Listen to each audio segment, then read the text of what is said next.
Paparan dari negeri di bawah Bayu hari ini, kesaksamaan bantuan kerajaan negeri terhadap badan keagamaan. Perinciannya bersama Anisia Dowles. Silakan, Ann. Ya, sahih. Sejumlah 56.75 juta ringgit telah diperuntukkan untuk tahun 2024 kepada Badan Keagamaan Bukan Islam bagi memenuhi sebahagian keperluan menampung kos operasi harian selain melaksanakan program masing-masing. Kos tersebut turut meliputi sekolah mubalik, sekolah jenis kebangsaan dan persendirian. Ketua Menteri Datuk Seri Panglima Haji G. Noor berkata, peruntukan tersebut seiring komitmen kerajaan negeri yang sentiasa menekankan dasar keadilan dan kesaksamaan dalam semua aspek serta membantu rakyat melangkaui bangsa dan agama. Jelasnya lagi, peruntukan tersebut meningkat berbanding 54.5 juta ringgit pada tahun ini. Datuk Haji G berkata demikian sempena majlis sambutan rumah terbuka Christmas di Wisma Anglikan di Kota Kinabalu. Teks ucapan beliau disampaikan Pembantu Menteri kepada Ketua Menteri, Datuk Abidin Madingkir. Menjelas lanjut semasa ditemui media, Datuk Abidin berkata Sabah kekal sebagai suri teladan mengenai perpaduan di negara ini. Mereka telah adakan dari dahulu lagi dan ini satu perkara yang baik. Kerana kita adakan open house ini bukan saja untuk umat gereja kita tetapi juga dia dihadiri berbagai kaum dan juga agama yang berbeza dapat merapatkan lagi hubungan silaturahim. Jadi dengan kehadiran ini sudah tentunya ada perpaduan, ada kebersamaan di antara semua ini. Jadi kita pastikan ianya dikekalkan. Supanggar akan memastikan usaha mengurangkan masalah kritikal yang sering kali dihadapi di kawasan berkenaan iaitu isu bekalan air bersih pada tahun hadapan. Selain itu, tumpuan turut terarah mengenai usaha mengatasi kesesakan jalan raya, masalah berkaitan infrastruktur dan isu banjir. Kita sudah ada data-data yang kita dapati daripada agensi dan jabatan negeri dan persekutuan yang berkaitan. Dan untuk tahun hadapan kita akan masih teruskan untuk mengurangkan masalah-masalah air terutamanya. Dan kita memang bekerja rapat dengan Jabatan Air dan juga Kementerian Kerja Raya, khususnya Menteri, untuk kita sama-sama membantu bagaimana supaya masalah air di Sepanggar ini kita cuba kurangkan. Datuk Mustafa menyatakan demikian kepada pemberita semasa ditemui dalam majlis kesyukuran setahun Parlimen Sepanggar di Masjid Al-Munir, Kampung Darau Manggatal di Kota Kinabalu. Jelasnya, tahun ini, usaha mengatasi isu air di Sepanggar menunjukkan peningkatan yang baik, namun beliau akui terdapat beberapa lokasi yang masih mengalami tekanan air rendah. Bagaimanapun isu berkenaan akan dapat diselesaikan apabila loji rawatan air Telibong 2 siap sepenuhnya kelak. Selain itu, turut akan diberi tumpuan adalah usaha kebersihan dan penaik tarafan tandas melibatkan rumah-rumah ibadat iaitu masjid, surau, gereja dan tokong selaras kepentingan institusi keagamaan berkenaan. Sementara itu, Datuk Teknologis Mustafa Sakmud yang juga Timbalan Menteri Pendidikan Tinggi memberitahu bahawa pihaknya telah mengambil beberapa tindakan tuntas bagi mengatasi gangguan bekalan air di Kolej Kediaman Universiti Malaysia Sabah UMS. Antaranya adalah menyediakan 18,000 liter atau 1,000 karton mengandungi air minuman bersih. Saya sudah menerima surat daripada Majlis Perwakilan Pelajar pada minggu lepas. Dan saya sudah minta Parlimen untuk uruskan. Saya harap perbincangan itu dapat meredakan keadaan. Beliau terus memberitahu Jabatan Air Negeri Sabah, JANS dan pengurusan UMS turut menghantar air bagi memenuhi keperluan warga kampus. Tambahnya, beliau juga ingin memastikan mahasiswa yang sedang mengambil peperiksaan tidak terganggu akibat ketiadaan bekalan air. Ekonomi negeri mula menunjukkan pertumbuhan positif sepanjang tahun ini dengan Sabah merekodkan pelaburan bernilai 10.2 bilion ringgit dan mewujudkan 891 pekerjaan melalui 99 projek bagi tempoh Januari hingga September tahun ini.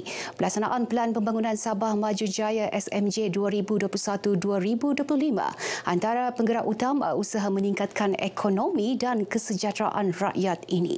Imbasan Ekonomi Negeri 2023 3, Iswadiman Syamsuddin ada butirannya.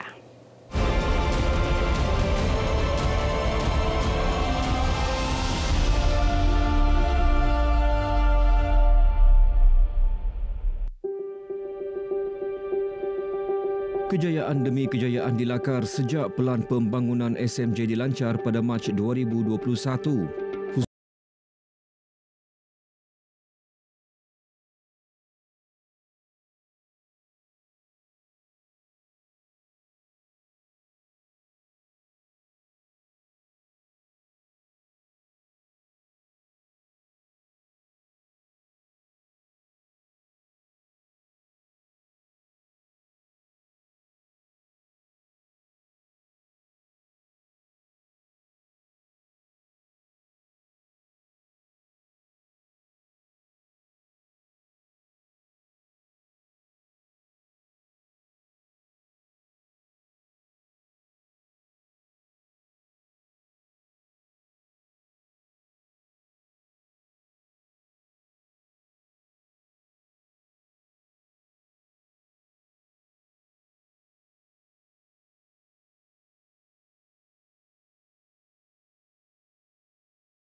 Berpatutan, malah mewujudkan peluang pekerjaan.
Dakwah di Kota Marudu dan bakal memulakan operasi tahun depan.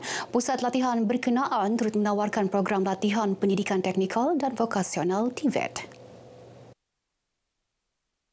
Di samping program-program yang lainnya yang akan berterusan dengan pembangunan komuniti yang akan diwujudkan di beberapa daerah untuk memperkasa dalam pembangunan dakwah. Di samping kita juga akan membangunkan aset dan juga bangunan usia itu sendiri sebagai mercu tanda usia ini adalah sebuah badan dakwah yang paling lama 54 tahun sejak 1999, tetapi ia mempunyai nafas dan kita relevankan supaya usia akan relevan dengan zaman ini. Dalam perkembangan lain, Datuk Sapawi turut memaklumkan usia pusat akan menganjurkan persidangan madani Nusantara pada Mei 2024. Beliau ditemui media selepas menghadiri ceramah perdana membangun keluarga madani di Dewan Serbaguna Pekan Sipitang. Ceramah disampaikan Ustaz Samsul Amri Ismail atau lebih dikenali Samsul Debat ini dihadiri lebih 2,000 masyarakat sekitar. InsyaAllah kita akan terus berkolaborasi dengan beberapa agensi yang terlibat dalam kita menyemarakkan program dakwah khususnya di kawasan Parlimen Sipitang ini.